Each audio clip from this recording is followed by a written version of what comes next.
क्या आप भी इसी तरह से आंखें बंद करके किताब पढ़ सकते हो, या फिर आप आंखें बंद करके वह सब कर सकते हो जो आप खुली आंखें रखकर करते हो? और इसके अलावा कई ऐसी चीजें हैं जो आप कर सकते हो, लेकिन वो आम इंसान के बस की बात ही नहीं है। आपको ये कोई मैजिक ट्रिक की तरह लगता होगा, है ना?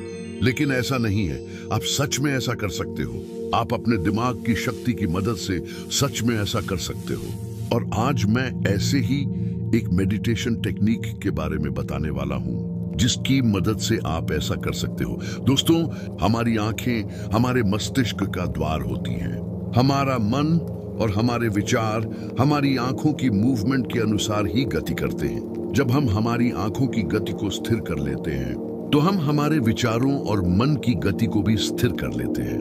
अगर आप आंखें बंद करके मेडिटेशन करते हो, तब भी आपकी आंखों की मूवमेंट तो होती ही रहती है। जब तक आप अपनी आंखों की मूवमेंट को कंट्रोल नहीं कर पाओगे, तब तक आप किसी चीज पर अच्छी तरह से फोकस ही नहीं कर पाओगे। तो इसको कंट्रोल करने के लिए एक ऐसी पावरफुल मेडिटेशन टेक्निक है जिसे त्राटक कहा जाता है। त्राटक सदियों से की जाने वाली क्रियाओं में से एक है। त्राटक जो एक प्रमुख टेक्निक है, उसका अर्थ होता है किसी एक विशेष वस्तु पर अपनी नजरों से लगातार देखते रहना। त्राटक में से एक अंग षटकर्म की एक क्रिया का वर्णन दृष्टि को जागृत करने की शक्ति के रूप में किया जाता है। भारत में आंखों को आत्मा और मन के बीच संपर्क स्थापित करने के लिए प्रयोग में लाया जाता है। त्राटक मेडिटेशन शरीर को शक्ति और शुद्धि प्रदान करने के लिए की जाती है। योग शास्त्र का मानना है कि त्राटक की इस टेक्निक से इंसान अपनी थर्ड आई यानी तीसरी आंख को खोल सकता है। त्राटक का लाभ केवल एकाग्रता, कंसंट्रेशन बढ़ाने में ही नहीं मिलता, बल्कि इससे मनुष्य के नेत्रों में सम्मोहन या आकर्षण की शक्ति भी बढ़ती है। वह जिसे चाहे उसे अपने आकर्षण प्रभाव में ले सकता है। उसकी आंखों में एक अलग ही चमक देखने को मिलती है। उसका कंसंट्रेशन लेवल इतना बढ़ जाता है कि वह सिर्फ एक बार में ही किताब को पूरा पढ़कर किताब को याद कर लेता है। यही सिद्धि स्वामी विवेकानंद जी के पास भी थी। उनकी आंखों की चमक ऐसी थी कि कोई भी इंसान उनकी तरफ आकर्षित हो जाता था। वो एक बार में पूरी किताब को याद कर लेते थे। इसके अलावा भी उनके पास ऐसी कई सिद्धियां थीं जो उन्हें एक आम इंसान से महान इंसान बना देती थी। अगर आप एक स्टूडेंट हैं, तो आपके लिए ये टेक्निक बहुत ही फायदेमंद होने वाली है। चलिए अब जानते हैं कि कैसे हम इस त्राटक क्रिया को कर सकते हैं। इसे करने का सबसे सही समय सुबह जल्दी 5 से 6 के बीच या रात को सोने से 1 घंटे पहले का है। इसे करने के लिए सबसे पहले एक शांत और अंधेरे वाला कमरा होना चाहिए। अब एक मोमबत्ती को जलाकर अपने सामने 3 से 4 फीट की दूरी पर अपनी आंखों के बिल्कुल सामने एक टेबल पर रख दीजिए। अब सुखासन की अवस्था में बैठ जाइए और आंखें बंद करके 5 से 6 गहरी सांस लीजिए और खुद को स्थिर कर लीजिए। अब अपनी आंखें खोलिए और स्थिर मन से दीपक की लौ को देखते रहिए, एक तक, बिना किसी रुकावट के। अभ्यास के दौरान शरीर की हलचल को एकदम शून्य कर दीजिए और इस बात का ध्यान रखिए कि मोमबत्ती की लौ को सिर्फ तब तक देखना है जहां तक आप सुविधाजनक महसूस करें।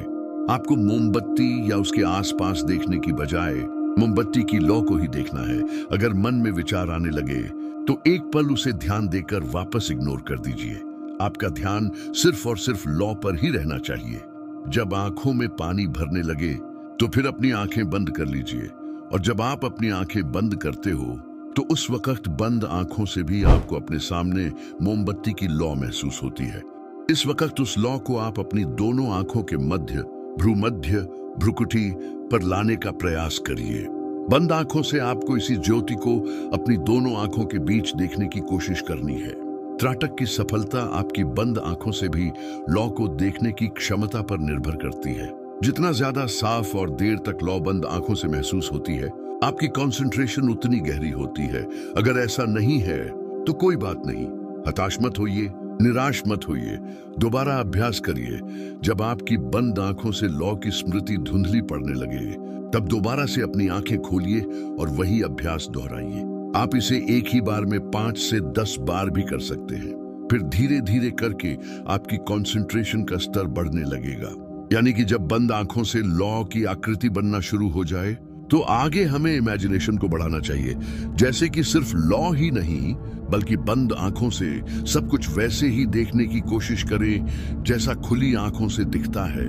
जैसे लॉ, मोमबत्ती, उसकी चमकती सफेद ऊष्मा, आप उसे लंबे समय तक बनाए रखने में अगर कामयाब हो जाते हैं तो हम अपनी कंसंट्रेशन को किसी भी हद तक बढ़ा सकते हैं। इस अभ्यास को सामान्यतः 10 से 15 मिनट तक करना चाहिए, यानी अपनी आंखों को खुला रखकर। हो सकता है शुरुआत में आप ज्यादा देर तक आंखें खुली न रख सकें, लेकिन धीरे धीरे इसकी अवधि बढ़ाते रहना है। लॉ को देखने की क्रिया स्वाभाविक रूप से होनी चाहिए, यानी कि आंखों पर या माथे पर किसी भी तरह का खिंचाव, टेंशन या बल नहीं पड़ना चाहिए। आपको सिर्फ आंख पूरी तरह से खोलकर सहज भाव से लक्ष्य की ओर देखते जाना है। यह क्रिया निश्चल और निर्विकार भाव से करनी है। जब आप किसी विचार में डूब जाते हैं या किसी विषय में तल्लीन होते हैं अथवा किसी बात को रुचि या एकाग्रता से सुनने लगते हैं, तब आपकी आंखें अपने आप स्थिर हो जाती हैं। यह स्वाभाविक त्रिटक की स्थिति है। त्रिटक साधना में यह स्थिति अभ्यास द्वारा प्राप्त की जाती है। पलकें झपकना हमारी आंखों की स्वाभाविक क्रिया है। बिना पलक झपकाए या अपलक देखना प्राकृतिक है। अतः त्रिटक साधना के शुरू में कठिनाई का होना स्वाभाविक है। आंखें दुखने लगती हैं, पानी आने लगता है। ऐसी स्थिति में थोड़ी देर आंखें बंद कर फिर साधना शुरू करनी चाहिए। जोर जबरदस्ती से हानि होने की आशंका रहती है। अपनी इंद्रियों को धीरे धीरे प्यार से वश में करना चाहिए। लेकिन मैं यहाँ बता दूं कि अगर आपको आंखों को लेकर कोई बीमारी है तो कृपया इसे ना करें और इसे करने से पहले किसी डॉक्टर की सलाह जरूर लें। अगर आपको चश्मा है तो आप अपने चश्मा को उतार कर सकते हैं। जब आप इसका लगातार अभ्यास करते हो तो आपको कुछ ही हफ्तों या महीनों में इसका असर देखने को मिल जाता है। आपके शरीर में आपको एक अलग ही एनर्जी का फ्लो महसूस होने लगता है। आपकी आंखों में एक अलग ही चमक देखने को मिलती है। इसके अलावा आपकी अंडरस्टैंडिंग पावर यानी कि सोचने समझने की शक्ति बढ़ जाती है। आपकी स्मरण शक्ति यानी कि मेमोरी पावर भी बढ़ जाती है। दोस्तों, त्रिटक के सतत अभ्यास से कई सिद्धियां प्राप्त होती हैं। योग के अनुसार इससे हमें दिव्य दृष्टि प्राप्त होती है, जो कि एक महान उपलब्धि है। हर किसी के बस की बात नहीं है। इसके द्वारा इंसान दूर की चीजों को देखना, भूत भविष्य की बातें बताना, आंखों से अलग देखकर किसी भी रोगी को ठीक करना तथा किसी का चेहरा देखकर उसके मन की बात जान लेना, ऐसी बहुत सारी शक्तियां उसके अंदर आ जाती हैं। लेकिन इसके लिए सतत अभ्यास और टाइम लगता है। त्रिटक का मूल उद्देश्य कॉन्शियस मन को विचार शून्य करके सब कॉन्शियस मन को एक्टिव करना है। दोस्तों, जब हमारा सब कॉन्शियस मन बहुत पावरफुल होता है, यह हमारी सभी मनोकामनाएं और इच्छाओं को पूर्ण करने के लिए महान शक्ति रखता है। लेकिन दोस्तों, होता यह है कि जब भी हम कोई मनोकामना करते हैं या इच्छा करते हैं तो तुरंत हमारा कॉन्शियस मन यानी कि चेतन मन उसके प्रति तर्क वितर्क करना शुरू कर देता है, शंका को शंका करने लगता है। और इस अवस्था में हमारा अवचेतन मन हमारी मनोकामना या इच्छा पूरी ही नहीं कर सकता। आपका अवचेतन मन आपके सारे काम सिद्ध करके देगा, लेकिन उसकी 2 शर्तें हैं। पहली, आपके चेतन मन में 1% भी शक नहीं होना चाहिए। दूसरी, आपको अपने अवचेतन मन को एक समय पर एक ही काम देना है।